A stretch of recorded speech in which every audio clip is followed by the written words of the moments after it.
나는 이제 힘들 것 같아. 요양원에 가면 그게 마지막이지.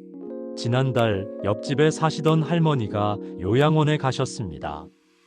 20년을 이웃으로 지내던 분이었는데 어느 날 갑자기 쓰러지신 후 자녀들이 모셔갔습니다. 요양원에 가시기 전날 할머니는 제 손을 꼭 잡고 이 말을 하셨습니다. 그 순간 저는 가슴 깊이 무언가가 내려앉는 기분이었습니다. 나이가 들면 누구나 한 번쯤 스스로에게 묻습니다. 나는 어디에서 어떻게 늙어가야 할까? 젊었을 땐 막연했던 질문이 나이가 들수록 점점 더 뼈아프게 다가옵니다. 남편과 사별한 지 3년, 올해 78살이 된 저는 그 질문 앞에서 오랜 시간 고민했습니다. 갈 것인가? 자식들과 함께 살 것인가? 간병인을 둘 것인가? 하지만 제가 선택한 길은 전혀 다른 길이었습니다. 그리고 그 길에서 저는 뜻밖의 행복을 만났습니다. 남편이 떠나고 처음 몇 달은 공포와 외로움의 연속이었습니다. 한밤중에 가슴이 답답해지면 이러다 죽는 건 아닐까 하는 두려움이 엄습했습니다. 그러던 어느 날 큰딸이 제안했습니다. 엄마, 우리 집에 와서 같이 사세요. 처음엔 정말 좋았습니다. 아침마다 손주들이 달려와 안기고 식탁에 둘러앉아 온 가족이 밥을 먹었습니다. 그러나 한 달이 지나자 차츰 제가 남의 집에 머무는 사람처럼 느껴지기 시작했습니다. 딸과 사위의 눈치를 보게 되고 손주들의 생활 패턴에 맞추려다 보니 제 생활은 점점 줄어들었습니다. 새벽에 일어나 라디오를 듣고 싶어도 아이들이 자고 있어 조용히 있어야 했고, 저녁이면 젊은 사람들끼리 대화를 나누는 자리에 괜히 내가 끼어드는 것 같아 일찍 방으로 들어갔습니다. 명절 때는 더욱 힘들었습니다. 사위와 며느리 친척들이 모이면 나는 자연스럽게 한쪽에 조용히 앉아 있어야 했고, 집안일을 돕고 싶어도 젊은 사람들의 손이 더 빠르고 능숙하니 내 손길은 필요 없었습니다. 심지어 어느 날 손주가 친구들을 집에 데려와 떠들고 있을 때 피곤했던 저는 화를 내고 말았습니다. 그날 밤 딸의 방에서 들려온 엄마가 계시니까 애들도 불편해 하네라는 한마디에 가슴이 내려앉았습니다. 내 자식의 집이지만 이곳은 내 집이 아니었습니다. 결국 저는 딸 집을 나와 혼자 살기로 했습니다. 그때부터 간병인을 고용했습니다. 하지만 비용은 부담스러웠고 사람을 구하는 일도 어려웠습니다. 첫 번째 간병인은 2달 만에 허리 통증으로 그만뒀고, 두 번째 분은 언어가 잘 통하지 않아 약 시간도 놓치기 일쑤였습니다. 세 번째 간병인은 제가 한밤중에 부르면 깊이 잠들어 듣지 못했습니다.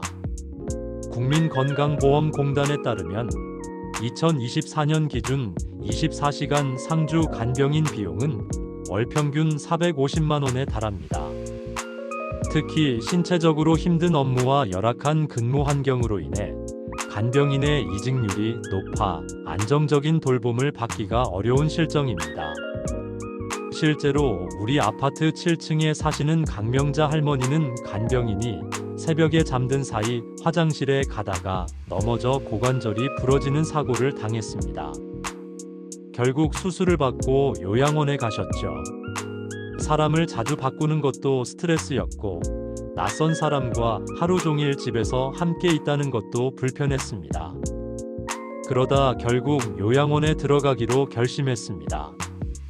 광고에 나오는 것처럼 요양원은 깔끔하고 식사도 정갈했습니다. 하지만 며칠 지나지 않아 깨달았습니다. 이곳은 내가 사는 곳이 아니라 하루하루를 견디는 곳이었습니다.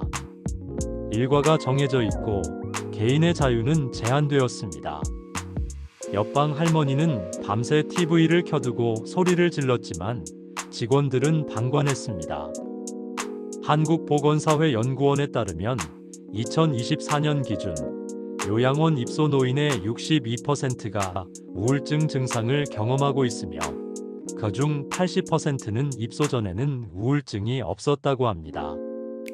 또 요양원 내 인권 침해와 방치 문제가 지속적으로 제기되며 국민권익위원회 자료에 따르면 요양원 관련 민원 중 38%가 서비스 불만 및 학대와 관련된 것으로 나타났습니다. 비용 부담도 상당했습니다. 서울 시내 중급 요양원의 경우 월 150만 원에서 300만 원, 24시간 간병이 필요한 경우 월 400만 원 이상이 소요됩니다. 이런 현실 앞에서 누군가 세상을 떠나도 그 자리에 곧 다른 누군가가 들어오는 모습을 보고 있자니 죽음을 기다리는 곳이라는 생각에 가슴이 무너졌습니다. 외에도 노후를 보다 안정적이고 행복하게 보낼 수 있는 다양한 대안이 있습니다.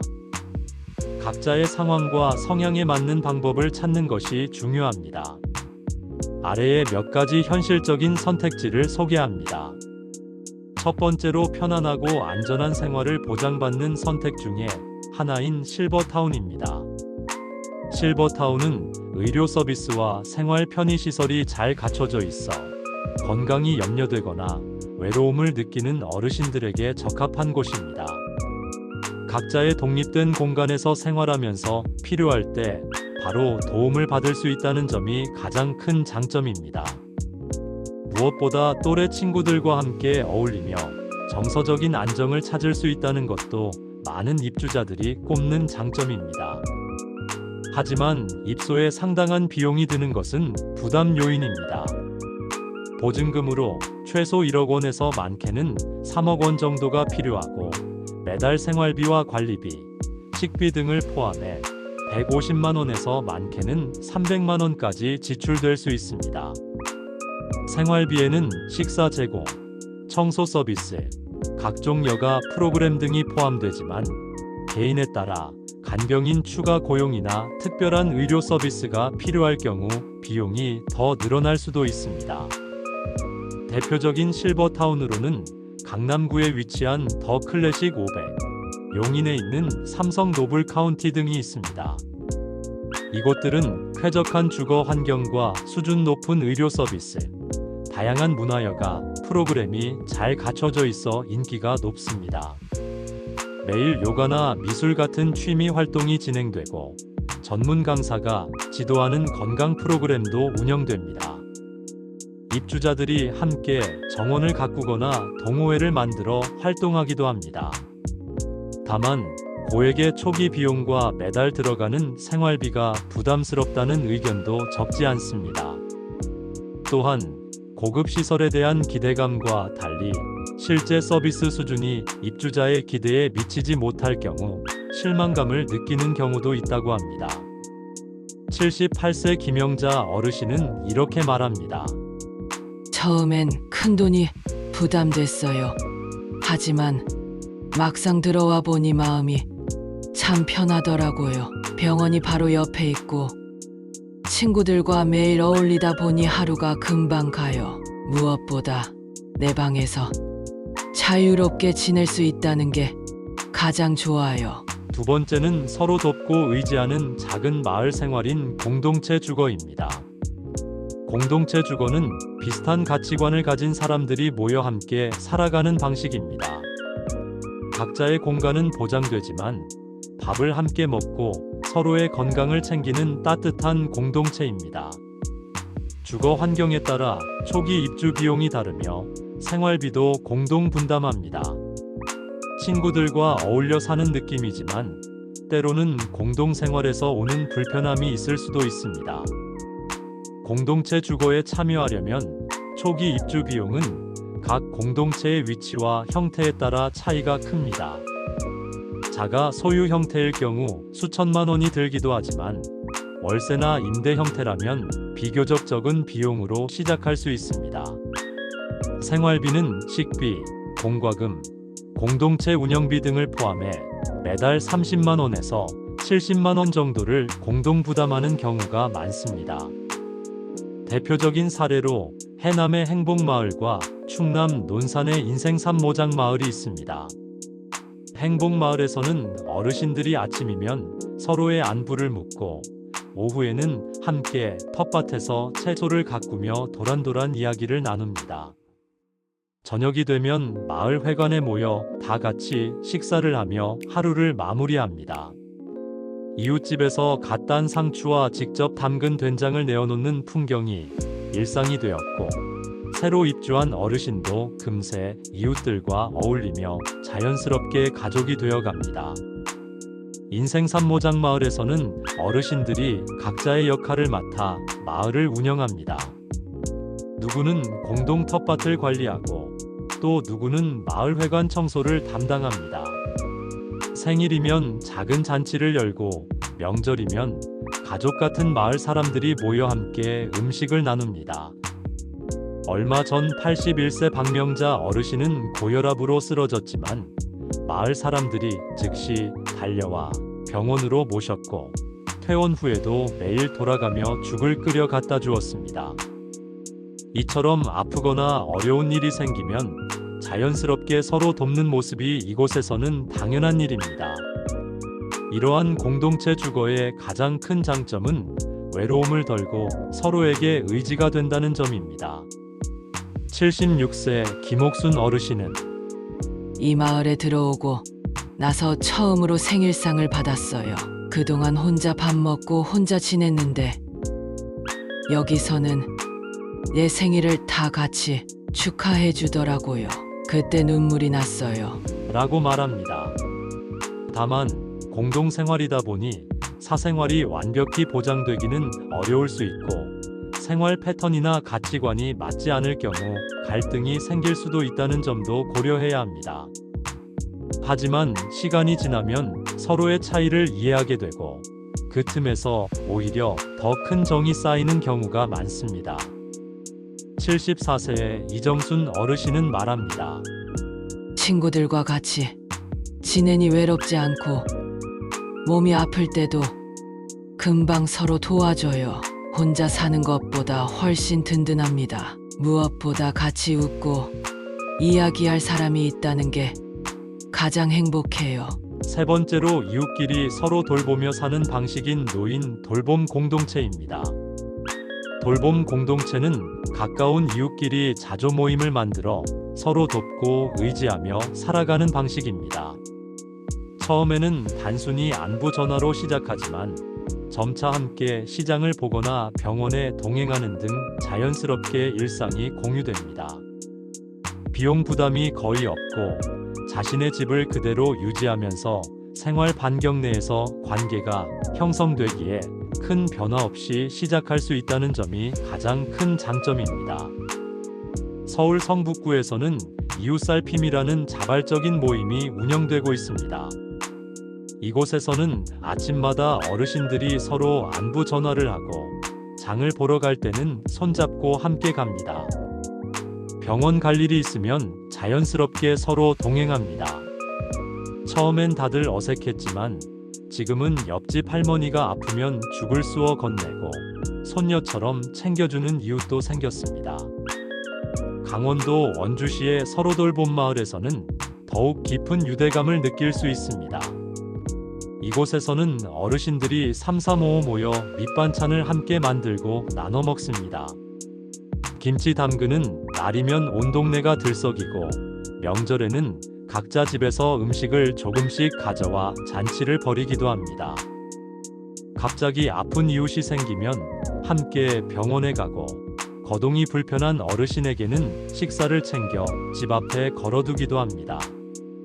서로를 가족처럼 생각하고 돌보는 모습은 보는 이들의 마음까지 따뜻하게 합니다.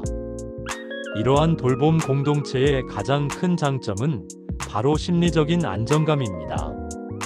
혼자 살 때 느끼던 외로움과 불안이 사라지고, 언제든 도와줄 사람이 곁에 있다는 믿음이 든든하게 지켜줍니다.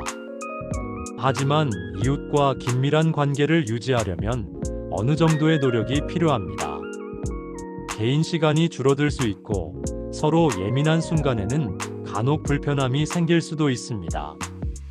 처음엔 서먹해도 시간을 두고 관계를 쌓아가면 결국 진짜 가족보다 더 따뜻한 존재가 될 수 있습니다. 80세 박순희 어르신은 이렇게 전합니다. 아침마다 친구한테 전화해서 잘 잤어? 묻고 같이 장 보고 병원 가고 별거 아닌 것 같아도 그게 그렇게 든든하더라고. 어느 날 내가 아프면 달려와 줄 사람이 있다는 게 참 고맙지. 마지막으로 도움을 주고받으며 만들어가는 안전망인 시간은행입니다. 건강할 때 이웃을 돕고 나중에 내가 어려울 때 그 도움을 돌려받는 제도입니다. 봉사 시간을 적립해 필요할 때 사용하는 방식입니다. 비용 부담이 없고 평소 이웃과 유대감을 쌓는 기회가 됩니다. 다만 아직 활성화되지 않은 지역도 있어 사전 조사가 필요합니다. 시간은행 제도는 별도의 비용 부담 없이 운영됩니다. 건강할 때 이웃을 돕고 그 시간을 적립해 두었다가 나중에 내가 어려울 때 그 시간을 활용해 도움을 받을 수 있습니다. 서울 은평구와 성남시 등 일부 지자체에서 활발히 운영 중입니다. 은평구에 사는 79세 박순례 어르신은 젊었을 때 시간은행 봉사자로 활동했습니다. 처음에는 그저 좋은 일 하자는 가벼운 마음이었지만 어느새 300시간 가까이 적립하게 되었습니다. 그리고 몇 년 전 갑작스레 무릎 수술을 받게 되었을 때 그 시간이 큰 힘이 되었습니다. 박순례 어르신은 이렇게 말합니다. 수술 후에 일상생활이 힘들었어요. 그런데 제가 적립해둔 시간으로 요양보호사가 집에 와서 일주일 동안 밥도 해주고 청소도 도와줬어요. 그때 정말 눈물이 나더라고요. 제가 베푼 것이 이렇게 돌아오니까요. 성남시에 거주하는 82세 이명자 어르신도 비슷한 경험을 했습니다. 혼자 사는 그에게 가장 힘든 순간은 겨울철 눈이 많이 내린 날이었습니다. 그날도 밤새 내린 눈 때문에 현관문 앞이 꽁꽁 얼어붙었고 넘어질까 두려워 밖에 나갈 엄두가 나지 않았습니다. 하지만 이명자 어르신은 평소 적립해둔 시간으로 도움을 요청했습니다. 그날 오후 젊은 자원봉사자가 찾아와 눈을 치우고 약국까지 대신 다녀와 주었습니다. 이명자 어르신은 말합니다. 그날 그 친구가 안 왔으면 정말 꼼짝없이 집에 갇혀 있었을 거예요.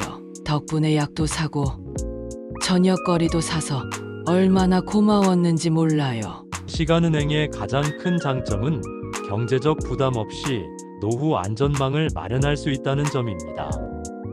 돈이 없어도 건강할 때 쌓아둔 시간이 나를 지켜주는 든든한 보험이 됩니다.